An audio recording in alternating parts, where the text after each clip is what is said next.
আব্দুর রহমানের বাবা বাড়িতে নাই, আর পোলট্রির খাবারটাও পুড়িয়ে গেছিল। তো সেটা আমার খেয়াল ছিল না। একটু হাওলাত করে এনে চালিয়েছি। তো তারপরে আব্বুকে বলে দোকান থেকে 5 কেজি খাবার নিয়ে এসেছি। তো এখন সেটা ঢেলে বয়মে রেখে দিলাম। আর যে হাওলাত করে যেটা নিয়ে এসেছিলাম সেই ননদটা কিন্তু নিতে এসেছে। তো ওকে ওর হাওলাতটা বুঝিয়ে দিয়ে দিলাম আর কি।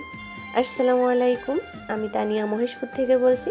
কাছে এবং দূরে, দেশ এবং দেশের বাহিরে যে যেখান থেকে ভিডিওটি দেখছেন, আশা করি সবাই ভালো আছেন। আল্লাহর অশেষ রহমতে আমরাও বেশ ভালো আছি, আলহামদুলিল্লাহ। তো চলে আসলাম আর একটা নতুন ভিডিও নিয়ে। আশা করি ভালো লাগবে, প্লিজ কেউ স্কিপ করে দেখবেন না। আর শুরুতে তো একটা কথা বলি, রোজই বলি, প্লিজ একটা লাইক দিয়ে আমার ভিডিওটি কন্টিনিউ করবেন। আর যারা আমার চ্যানেলে আজ নতুন ভিজিট করেছেন, প্লিজ চ্যানেলটি সাবস্ক্রাইব করে পাশের বেল অপশনটি ওপেন করে রাখবেন। আর যারা অলরেডি কাজটি করে ফেলেছেন তাদেরকে জানাই অসংখ্য ধন্যবাদ। তো এই মুরগির এগুলো তো কিনেছিলাম, সবাই জানেন যারা আমার ভিডিও প্রথম থেকে দেখেছেন। তো তারা সব কিছুই জানেন। আর এগুলো আমার মুরগির বাচ্চা মানে উঠেছিল। তো ওদেরকে আজ ঘর চেঞ্জ করে দিব ভেবেছিলাম, আপনাদের সঙ্গে শেয়ার করব। তো এত গরম পড়ছিল আর ছাদে ধান ছিল, আর বাড়িটা একদম চারিদিকে নোংরা ভরে ছিল। মানে আমি সময় পাচ্ছিলাম না সময় সুযোগ করে। তো আজকে অনেক কাজ করে নিয়েছি, শরীরটা বেশি ভালো লাগছে না আমার। ডান হাতে যে কি হয়েছে, আমি ভালো কাজ করতে পারছি না। তারপরেও কিন্তু বসে নেই, ভাবলাম এইভাবে কাল করি আজ করি করলে সব কাজ পড়ে থাকবে, কোনো কাজই হবে না, এর ফাঁকেই করে নিতে হবে। তো তারপরে ওখান থেকে ওদের খাবার দিয়ে তারপরে কিন্তু বাইরে অনেক কাজ করে নিয়েছি। তারপরে এই যে কাপড় চোপড়গুলো ছিল এগুলো এখন মাখিয়ে রেখে দিব, পরে একটু পরে কেচে ধুয়ে নেড়ে দিব। আর আজকে তো রোদের ভাব ভালো না, রোদও হচ্ছে না, মনে কিন্তু একটুও শান্তি নাই। এমন একটা মিথ্যা ব্যাপারে যে ফেসে যাব আমরা কিন্তু কখনোই ভাবিনি, কল্পনার বাইরে। তো কি করব, কি হচ্ছে আল্লাহ পাক সেই জানে। তো এটা সত্য যে সত্যর জয় আছে, মিথ্যা কখনো জয় হতে পারে না, সত্যের কাছে মিথ্যা হেরে যায়। তো যাবে ইনশাল্লাহ, এতটুকু মনোবল নিয়ে চলছি। তো তারপরে কিন্তু এগুলো আমি মাখিয়ে রেখে দিলাম, দিয়ে কেচে নিব বলে একটা আইটেম করেছিলাম, তো সেটা আর হয়ে ওঠেনি। আব্দুর রহমান খুবই দুষ্টামি করছিল, ওর দাদিদের ওখানে মিষ্টি তৈরি করছিল, তো ওখানে কিন্তু খুবই জ্বালাতন করছিল। তো ওকে নিয়ে ফুল শাশুড়ির বাড়িতে গেছিলাম। তো ওই যে কাঁচি আর ওই বটনে, আমাদের এখানে ওই কাঁচি পেতে কিন্তু সানি কাটে।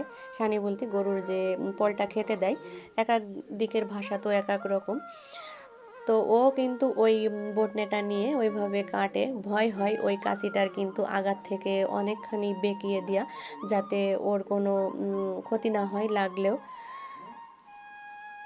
তো তারপরে ওখান থেকে ও যখন ওখানে খেলা খেলে তখন কিন্তু আইসক্রিম আলা এসেছিল। তো ও দৌড়িয়ে এসে, দাদা টাকা দাও টাকা দাও, আসলে আদো আদোভাবে কথা বলে। তো তো আমি একটু ভিডিও করে নিয়েছিলাম, আর ও কিন্তু আমার দিকে দৌড়াচ্ছিল, ও বলছিল বাবা ফোন দিয়েছে কিনা, বাবা বাবা করছে। আসলে ওর বাবার জন্য ওর খুবই মায়া করছে। আমার তো কিছু বলার নাই, এখানে ওর বাবাও থাকতে পারছে না, তো পরিস্থিতির শিকার। তো যাই হোক, আইসক্রিম আমি একটা খেয়েছি, ও একটা খেয়েছে, আর ওর দাদিকে একটা দিয়েছি। ওর দাদি ওর কাছে আইসক্রিম চাচ্ছিল, তো ও কিন্তু আমাকে দেখিয়ে দিয়েছে আমার কাছ থেকে নেওয়ার জন্য। কি বলবো, অতটুকু মানুষ, এত বুদ্ধি ওর। আর ছোট মানুষ হিসেবে আসলে ছোট মানুষরা মনে হয় নিজের স্বার্থটা বেশিই বোঝে।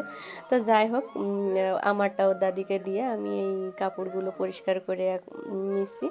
যেহেতু রোদের ভাব বেশি ভালো না, তো এই জন্য সকাল করে দিলে হাওয়া বাতাসে একটু শুকিয়ে যাবে, এটাই বেশি ভালো হবে।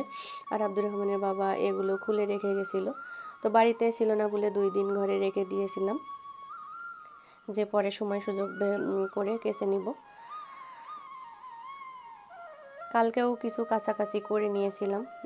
আসলে ময়লা হলে সেই কাপড়গুলো পরলে মনে হয় যে গোসল করিনি হয়তো বা কতদিন। তো ওই কাজের ফাঁকে ফাঁকে কিন্তু করে নিয়েছি। আর যেহেতু ধান শুকানোর জন্য একটা লোক পেয়েছি, হেল্প করছে সে। অনেক লোক খুঁজেছি টাকা দেওয়ার জন্য, টাকা দিয়ে ধানগুলো শুকিয়ে নেওয়ার জন্য, কিন্তু আসলে পাওয়া যায়নি। আর এখন তো অভাব নেই কারোর, কেউ কাজ করতে চায় না। তো আমার একটা যা, সে বললে যে সে এমনিই শুকিয়ে দিবে। তো খুবই ভালো হলো। তো যাই হোক, কাপড়গুলো ভালো করে পরিষ্কার করে ধুয়ে এখন আমি এই যে রোদে মেলে দিচ্ছি। তো তারপরে এখানে ধান সেদ্ধ করেছে, তো এইভাবে চারিদিকে কিন্তু আমার বাড়ি ঘর বুঝেছিল, আর মনে হচ্ছিল যে কখন পরিষ্কার করব, কখন পরিষ্কার করব। তো আব্দুর রহমান একটু ঘুমিয়েছিল, তো এই ফাঁকে কিন্তু অনেক কাজ করে নিয়েছি। আর নেদিগুলো এখন আর দিচ্ছি না, যেহেতু আকাশের ভাব বেশি ভালো না, এই বৃষ্টি হতে পারে এই মন করে দিচ্ছি না, কিন্তু অনেক গোবর দেরি হয়ে গিয়েছে, যখন দিব তখন তো খবর হয়ে যাবে। তো যাই হোক, এখন এখানে ভালো করে পরিষ্কার করে নিচ্ছি, তারপরে আর বাদ বাকি কাজগুলো করে নিব। একটু লেপা পোছার কাজ আছে, একটা দুইটা তিনটা রান্নাঘর লেপার আছে, তো সেগুলো লেপতে হবে। মনে মনে বলছি, কিন্তু এগুলো তখন প্রকাশ করিনি। তো তারপরে ওখানে পরিষ্কার করে নিয়ে এই যে গাছ থেকে পুঁইশাক কেটে নিয়েছি। আল্লাহর রহমতের পানি পেয়ে কিন্তু এত সুন্দর জালি জালি পুঁইশাক বের হয়েছে, দেখে তো মন বলে কাঁচা খেতে। তো আমি এইগুলো কেটে নিয়ে এসে এখানে রেখে দিয়েছি। আম্মু বলছে তোমার রান্না করা লাগবে না, তুমি একটু আমাকে গুছিয়ে দাও, আমি রান্না করি। যেহেতু আব্দুর রহমানের বাবা বাড়ি নাই, রান্নার চাপটাও বেশি নাই, তো তারপরেও রাইস কুকারে ভাত বসিয়েছি। আর এই যে ফ্রিজে ওই যে এদিন ঘেটকোল আর বরবটি কেটে রেখেছিলাম, রান্না তো করা হয়নি, যেহেতু আব্দুর রহমানের বাবা বাড়ি নাই, বেশি রান্নার চাপও নাই, এই জন্য রান্না করা হয়নি। তো আম্মুকে বললাম আপনি রান্না বান্না করেন, আমি আপনার ধানগুলো শুকিয়ে দিই, বেগার দিছি, বুঝছেন। আসলে বলছে ভালো মন্দ খেতে দিব, এই সেই এই আর কি, আড্ডা আর কি। তো ভালো মন্দ খেতে দিলেও করা লাগবে, না দিলেও করা লাগবে, করতে তো হবেই। আমি কিন্তু আমার কাজ ভাগ করি না, আমার শাশুড়ির কাজও ভাগ করি না, আমি যখন পারি একচোটিও সব করে যাই। আর যখন ছেলেটাকে নিয়ে পারি না, তখন হয়তো একটা যেটা না করলে নয় সেটা করে নিই, আর যেটা করলে ফেলে রাখলে চলবে, তো সেটা আর করি না, পরে করে নিই। তো যাই হোক, পুঁইশাকগুলো কেটে নিয়েছিলাম, তখন আমার একটা শাশুড়ি এসেছে, আমার মেজো শাশুড়ি। তো দুইজনা গল্প করছিলাম আর পুঁইশাক কাটছিলাম। আমার এই শাশুড়িটা কিন্তু খুবই ভালো। এটা আমাদের দ্বিতীয় মেজমা আর কি। প্রথম মেজমা মারা গিয়েছে এই কিছুদিন আগে, তাও প্রায় 7-8-9 মাস হবে। তো তারপরে ওনাকে দেখে শুনে আমরা এনেছি।